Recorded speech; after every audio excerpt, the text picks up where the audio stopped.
À plusieurs reprises, nous notons que Jésus a été ému de compassion en voyant une grande foule dont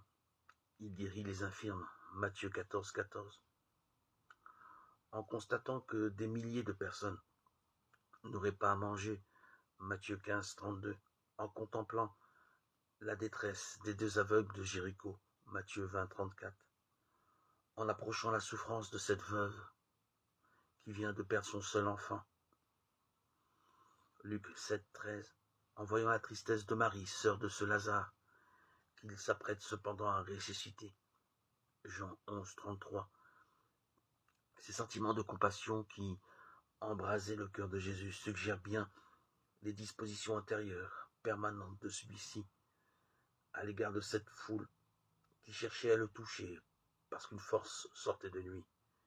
qui les guérissait tous, Luc 6, 19.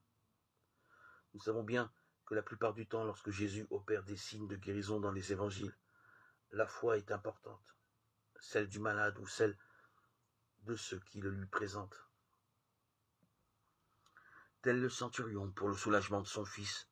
ou les 4 porteurs de la civière ouvrant le toit de la maison pour déposer le paralytique juste devant le Christ. C'est toujours une force, mentionnée ou non, qui sort de lui, mais elle n'est pas impersonnelle. Tel un genre de puissance automatique, magique, qui traverserait le Christ, celui-ci n'en constituant que le canal,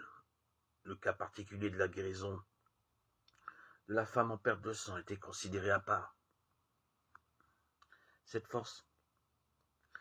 il la communique en participant lui-même à cette communication, se donnant, si l'on peut dire, en même temps qu'elle.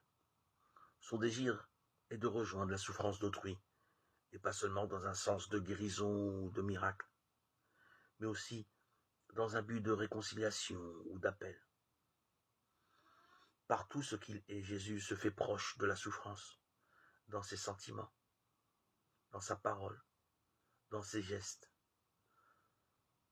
dans son regard.